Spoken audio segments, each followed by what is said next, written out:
epidemiology lecture 3rd. Lecture 2 I have finished. Lecture 3rd. This is regarding the analytical epidemiology. Analytical epidemiology. Analytical epidemiology में हमने पढ़ा था आपका that hypothesis confirmation, hypothesis testing भी इसको आप बोल सकते हो. Hypothesis testing with the help of the different method. Basically it is of 3 types. First one is longitudinal. Longitudinal studies will come under this. Second is cross sectional. Cross sectional.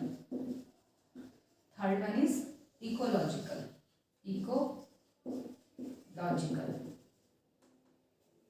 So longitudinal further divided into the cohort study. Cohort studies or cohort study. Second one is case control. Case control study. Then cross sectional. Cross sectional is just आप population का एक छोटा सा section लेते हैं, उसकी study करना और उसका जो भी रिजल्ट आएगा उसको पूरे पॉपुलेशन में अप्लाई करना. ये आपका क्या देता है मोस्टली, ये आपका प्रिवलेंस स्नैपशॉट भी आप बोल, स्नैपशॉट लेना है, स्नैपशॉट ऑफ डिजीज का जस्ट आप क्या कर रहे हैं, एक स्नैपशॉट ले रहे हैं ताकि उसका रिजल्ट आप पूरे पॉपुलेशन पे अप्लाई कर सकें. देन ये आपको बताता है प्रीवलेंस उस पॉपुलेशन का प्रीवलेंस. इकोलॉजिकल में आप क्या करते हैं, ecology of this study, of the disease. उस डिजीज का जो पॉजिटिव एजेंट है, फॉर एग्जांपल KFD का पॉजिटिव एजेंट आपका क्या होगा, KFD वायरस. तो उसका जो आपका इकोलॉजिकल व्यू है, फॉर एग्जांपल उसका जो वेक्टर है हीमोफाइसेलिस स्पिनिजेरा द टिक, उसके बारे में इंफॉर्मेशन लेना, उसकी पूरी इकोलॉजी, उसका जो नोजोजेनिक एरिया है, किस एरिया में वो स्प्रेड हो रहा है, इन सब के बारे में पता करना. ये सब आएगा आपका under the ecological study. Cross sectional में आपका आएगा snapshot of the disease and prevalence. जो आपका सबसे मोस्ट इंपॉर्टेंट है वो है आपका cohort study and case control study. So cohort के बारे में अगर हम बात करें, this is also known as the incidental study. इसको हम क्या बोलते हैं, इंसिडेंटल स्टडी भी बोला जाता है. इसका एक एग्जैक्ट डेफिनेशन हम लिखेंगे कोहॉर्ट का.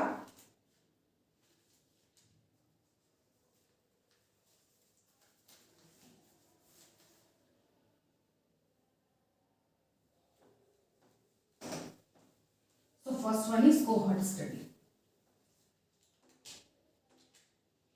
Cohort study also known as incidental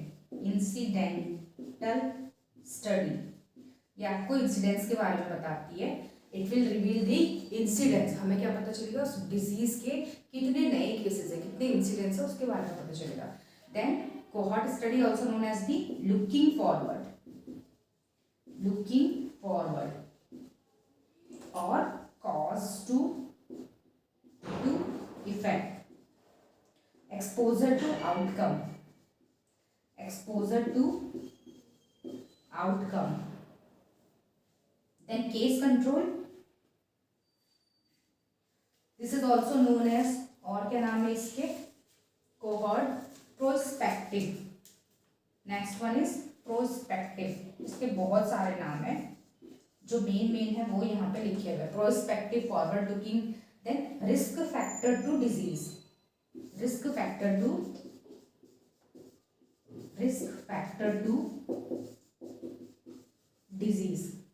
Then follow up.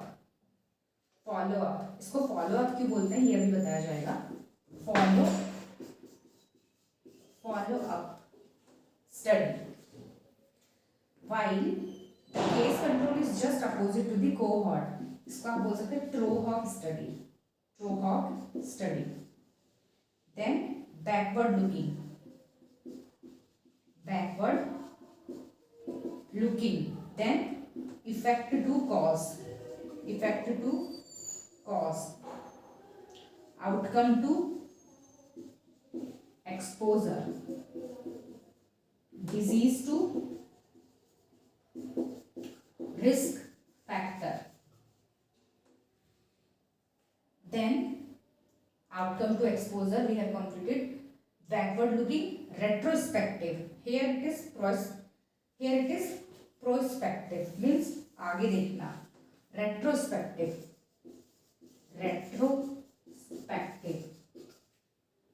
means इसमें हम आगे की कंडीशन को फॉलो करते हैं. यहाँ रेट्रोस्पेक्टिव मीन्स हमारे पास हमारे हिस्ट्री, उस डिजीज की हिस्ट्री में से कुछ लेके हम क्या करेंगे, कंपेयर करेंगे.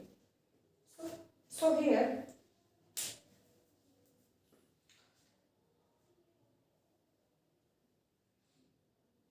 cohort study. तो इस स्टडी को कैसे करते हैं?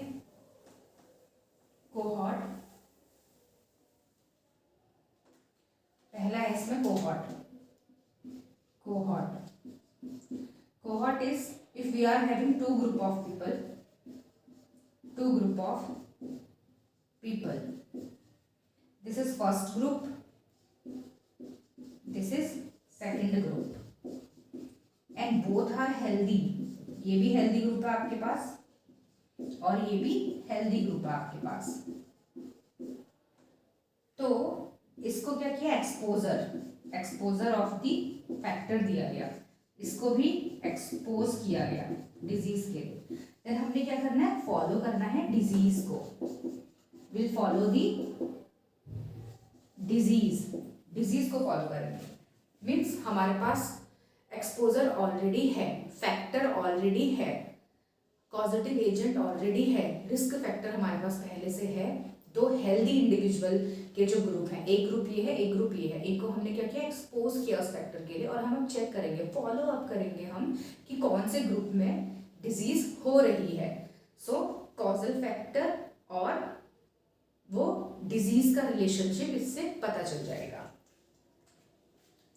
तो कोहॉर्ट को इसमें फर्दर डिवाइड किया गया है, कोहॉर्ट स्टडी को फर्दर डिवाइड किया गया है.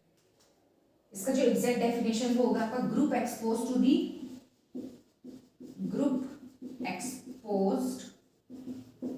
Factors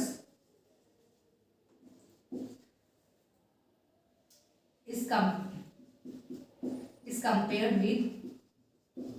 with group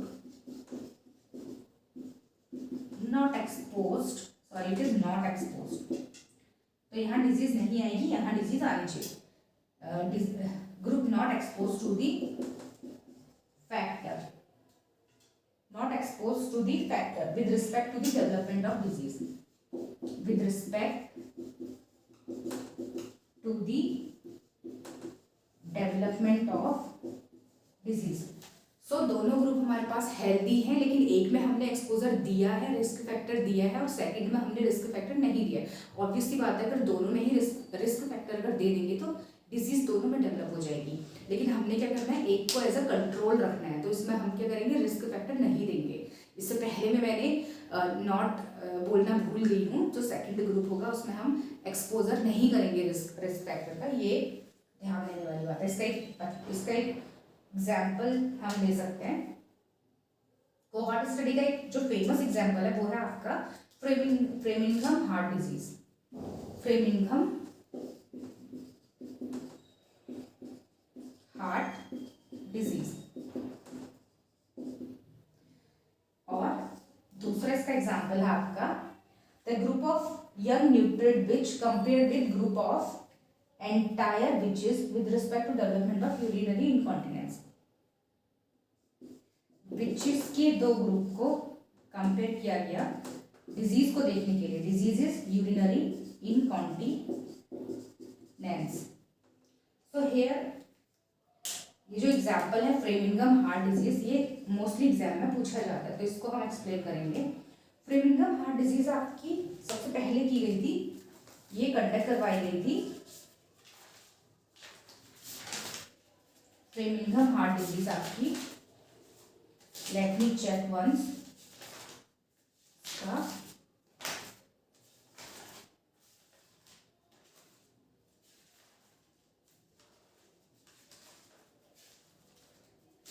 फ्रेमिंघम heart disease के लिए Let me remove this first.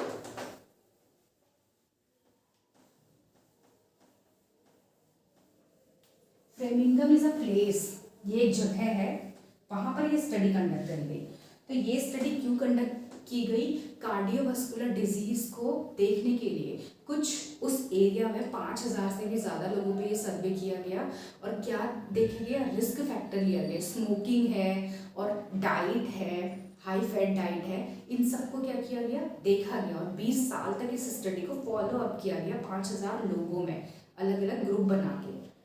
So at the and देखा गया कि जो स्मोकिंग है उसका जो इफेक्ट है वो पॉजिटिव, यानी कि वो जो the smoking will be the risk factor for the cardiovascular disease, heart disease बढ़ेंगी in case of the smoking. While healthy diet, sample sizes 5000 something people. Then risk factor क्या लिया उन्होंने? Risk factor smoking, diet etcetera, then exercise, then age, all are above 65। So 20 year तक क्या किया गया? Follow up किया गया। 20 year follow up किया गया इसको और देखा गया कि जो स्मोकिंग का है उसका निगेटिव इफेक्ट पड़ता है और एक्सरसाइज का आपका पॉजिटिव इफेक्ट पड़ता है। फॉलो अप किया गया डिजीज को। The next will study the case control. Next is case control. Case control में आपका क्या है? जैसे कि नाम से पता चल रहा है, पहले एक जो ग्रुप होगा that will be case. Second group we need to keep as a control, case control.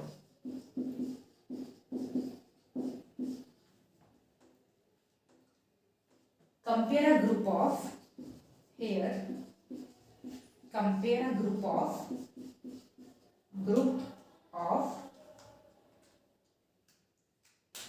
diseased animal. Compare a group of diseased animal with a group of healthy animal.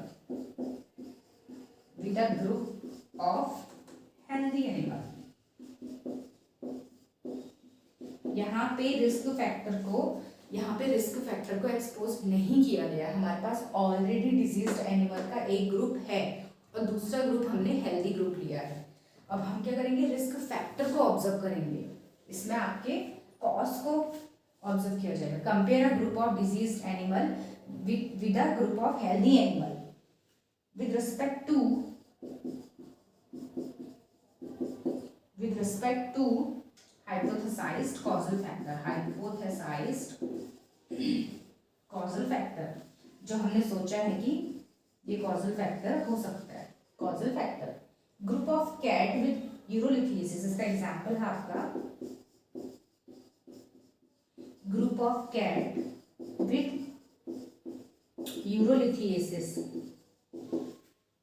compared with group of cat without urolithiasis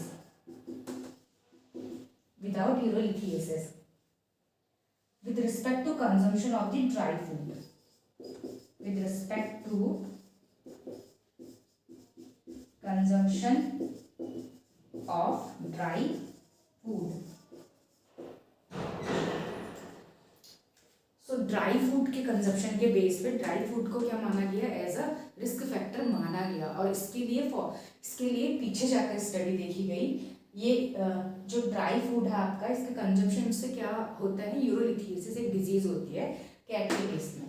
तो इसको खाने से ये बीमारी होती है। इसके लिए क्या किया गया? एक हेल्दी ग्रुप लिया गया और इन दोनों को कंपेयर किया गया।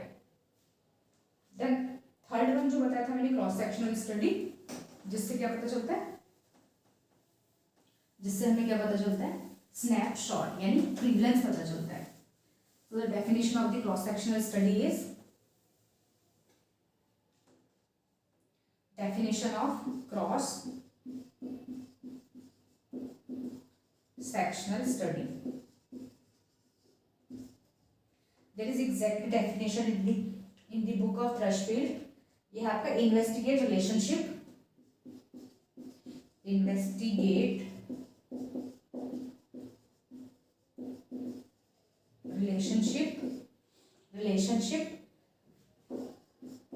between disease and hypothesized causal factor. सिर्फ आपने क्या देखना है उसमें, बीमारी और डिजीज के बीच में क्या रिलेशन है वो देखना है. Heart wall incompetence and breed.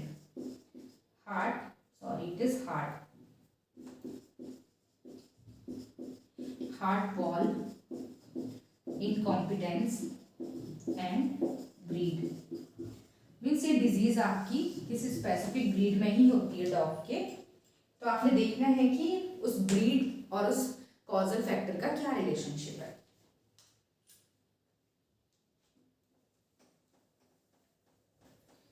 The next term is the strength of the study. Strength of the study क्या होता है आपका? Strength of the study means उस स्ट्रेंथ ऑफ स्टडी जो फर्स्ट आता है आपका in case of the cohort study and here it is case control. So यहाँ जो है आपका स्ट्रेंथ ऑफ स्टडीज, ये आपको क्या बताता है? इंसिडेंस बताएगा. इंसिडेंस इससे पता चल सकता है हमें. सेकंड रिलेटिव रिस्क हमें पता चल सकता है. रिलेटिव रिस्क हम इससे पता कर सकते हैं. थर्ड हम पता कर सकते हैं PAR. It is par attributable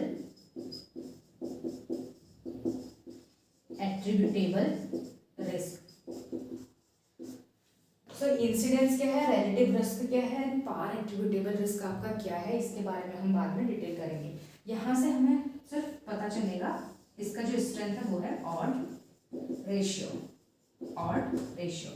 odd ratio क्या है इसके बारे में भी हम बाद में पता चलेगा. एंड क्रॉस सेक्शनल स्टडी में हमें क्या पता चलता है? क्रॉस सेक्शनल स्टडी इसमें हमारा होगा prevalence. It will give the प्रीवलेंस.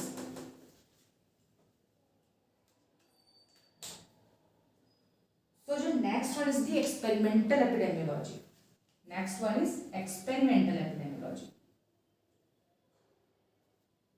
So first we need to complete the incidence, relative risk and par attributable risk. ये तीनों चीजें क्या होती हैं ये भी पता किया जा सकता है.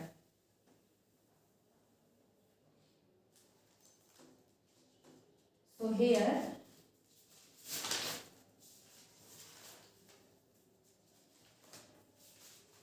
first whether we should go for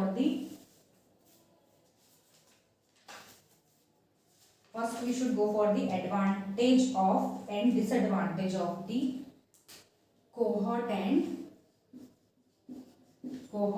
case control. इनके एडवांटेज और डिसएडवांटेज क्या है? सो कोहॉर्ट स्टडी के एडवांटेज क्या है? इन दोनों की ही जो एडवांटेज होंगे वो होंगे आपके की यहाँ हमें ऑड रेशियो हम पता कर सकते हैं. यहाँ हम पता कर सकते हैं इंसिडेंस जिसमें मैंने अभी बताया, relative risk and par attributable risk. इसके अलावा भी allow study of several etiological factor simultaneously. एक साथ हम बहुत सारे etiological factor की स्टडी कर सकते हैं, बट यहाँ ऐसा हम नहीं कर सकते. Second, no recall bias. Here it is possible. Recall bias is possible. But here it is. इसके डिसएडवांटेज क्या है आपके? Disadvantage, this is costly. ये जो स्टडी है कोहॉर्ट स्टडी ये आपकी क्या कॉस्टली है. देन इथिकल प्रॉब्लम इसमें आ सकती है.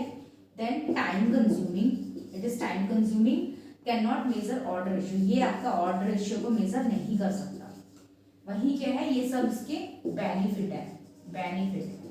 लेकिन इसका डिसएडवांटेज क्या है आपका, डिसएडवांटेज क्या है, ये आपका इंसिडेंस नहीं बता सकता, ये रिलेटिव रेशियो नहीं बता सकता, पावर एट्रीब्यूटेबल रेशियो नहीं बता सकता, but it is easy to carry out, easy to carry out, इसको कैरी आउट करना आपका it is very very easy. So next one, what is relative risk और एट्रीब्यूटेबल रिस्क और par attributable risk.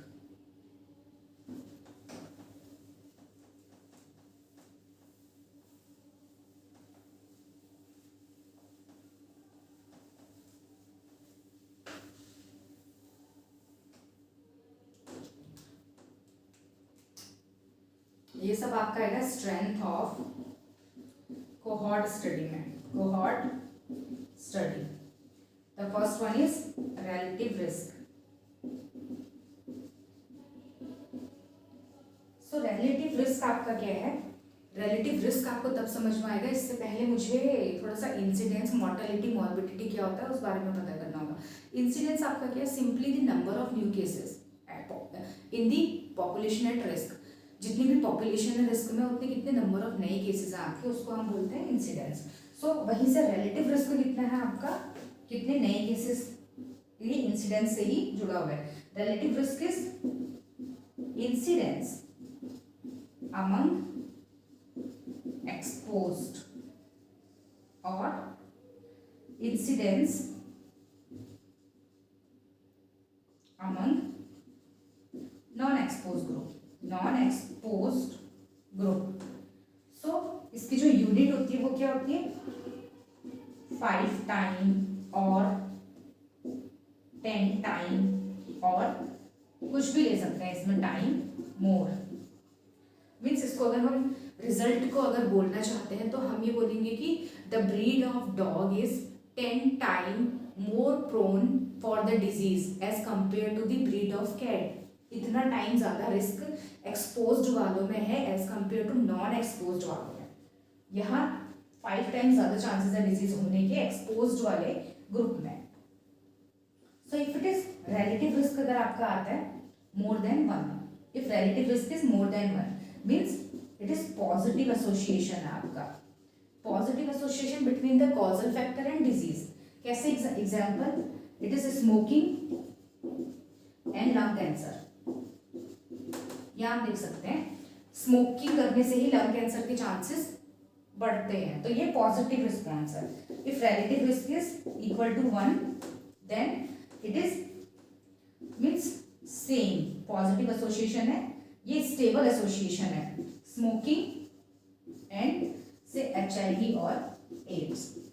Directly smoke करने से क्या होता है, डायरेक्टली स्मोक करने से लंग कैंसर होता है, लेकिन किसी को अगर HIV है या फिर एड्स है उसमें भी ये क्या होगा आपका एक फैक्टर की तरह वर्क करेगा डिजीज को एग्रीवेट करने में। Third, if the relative risk is less than 1 means इसके एग्जांपल में देखेंगे निगेटिव एसोसिएशन है आपका, कॉज एंड इफेक्ट के बीच में निगेटिव एसोसिएशन है। Vitamin A intake and epithelial cancer. So vitamin A intake जो है वो एक हेल्दी फैक्टर है, इसकी वजह से कभी भी आपको एपिथेलियल कैंसर नहीं होगा। सो नेक्स्ट है आपका attributable risk. Attributable risk is nothing, इसको हम यहीं पे कर सकते हैं number 2, attributable risk it is अगर हम incidence among exposed minus incidence among non-exposed divided by incidence among exposed, incidence among exposed. This is attributable risk. Attributable risk means incidence को ही क्या कर दिया, माइनस कर दिया, पहले डिवाइड किया देन सेकंड वन में माइनस कर दिया। तो इसका जो इंटरप्रिटेशन होगा वो होगा आपका this disease is attributable due to this, means इस डिजीज के होने के लिए ये फैक्टर आपका रिस्पॉन्सिबल है। The third one is par attributable risk, PAR, par attributable risk.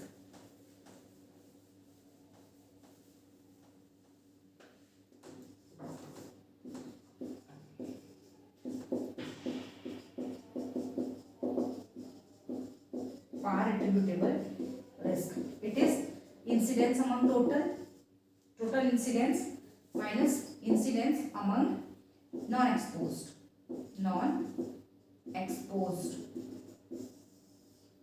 Divided by incidence among total into 100. Simply. इसके डिटेल में आपको ज़्यादा जाने की जरूरत नहीं है, but this is important. They are including under the strength of the cohort study.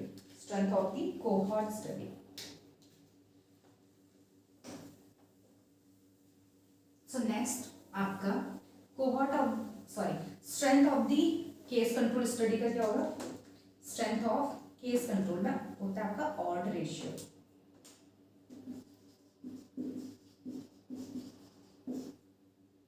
तो कभी कभी क्या होती है, डिजीज बहुत शॉर्ट टर्म के लिए होती है, disease will be of short term. If we are studying a disease, अगर हम किसी डिजीज की स्टडी कर रहे हैं और वो डिजीज बहुत कॉमन नहीं है, मीन्स बहुत रेयर है, तो उस केस में क्या होता है, जो पॉजिटिव केसेस होंगे हमारे वो बहुत कम होंगे. The positive cases exposed group में भी बहुत कम देखने को मिलते हैं. सो इस केस में क्या होता है, रिलेटिव रिस्क नहीं ले पाते. रिलेटिव रिस्क की जगह हम ऑड रेशियो लेते हैं. सो ऑड रेशियो क्या होता है आपका, it is basically cross product of relative risk. इसका जो odd ratio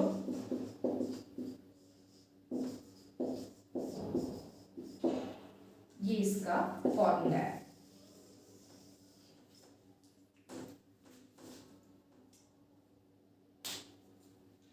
Then next one is the experimental epidemiology.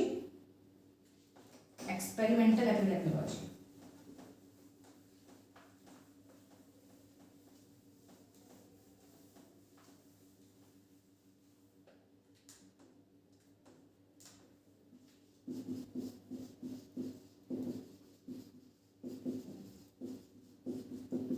Experimental epidemiology. इसमें जो इम्पोर्टेंट है आपका वो है RCT, that is randomized controlled trial. So RCT है आपका randomized controlled trial, means इसका जो हार्ट ऑफ द ट्रायल होगा, हार्ट ऑफ द ट्रायल, इसका जो बेस है आपका heart of the trial is randomization. So randomization का क्या मतलब है आपका, equal and known chance of selection.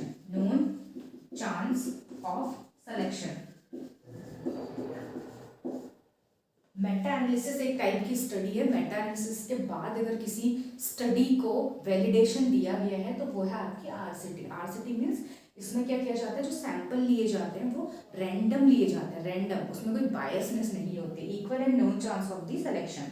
So basically ये कितने टाइप का होता है आपका, 2 टाइप का. First one is concurrent, second one is concurrent, then second is crossover design. So concurrent में आपका क्या होता है, ये फर्स्ट है आपका एक्सपेरिमेंटल ग्रुप, सेकेंड है आपका रेफरेंस ग्रुप या फिर कंट्रोल ग्रुप. देन आपने क्या किया, इसको आपने मेडिकेशन दिया, एक्सपोज टू द मेडिकेशन. इसको आपने मेडिकेशन नहीं लिया, देन इसके बाद आप क्या करेंगे, इसका इफेक्ट देखेंगे. इफेक्ट मीन्स जो हमने हाइपोथेसिस अपनी बना रखी है किसी वैक्सीन के लिए, अगर हम ये ट्रायल कर रहे हैं कि ये वैक्सीन जो है वो इफेक्टिव होनी चाहिए आपकी इस ग्रुप में जिसमें हमने मेडिसिन दिया है तो इफेक्ट को देखेंगे, और कंट्रोल में उसका इफेक्ट नहीं आना चाहिए ऑब्वियसली। सो क्रॉस ओवर में हम क्या करते हैं, फर्स्ट ये आपका एक्सपेरिमेंटल ग्रुप, देन ये कंट्रोल ग्रुप। इसमें हमने मेडिकेशन दिया, इसमें हमने मेडिकेशन नहीं दिया, नो मेडिकेशन। अब सेकंड टाइम पे हम क्या करेंगे, इसको क्रॉस ओवर कर देंगे। अब जो हमारा एक्सपेरिमेंट ग्रुप होगा, इस ग्रुप को हम रिप्लेस कर देंगे कंट्रोल ग्रुप से। अब exposed group become control and control group become experiment. तो ये मेडिकेशन नहीं चेंज करेंगे, बस हमने ग्रुप चेंज करने हैं, क्रॉस ओवर करने हैं ग्रुप। इधर मेडिकेशन दिया, इधर मेडिकेशन नहीं दिया, बाकी सब जो है सेम होगा, बस इसमें हमने क्या करना है, क्रॉस ओवरिंग कर देनी है इसकी।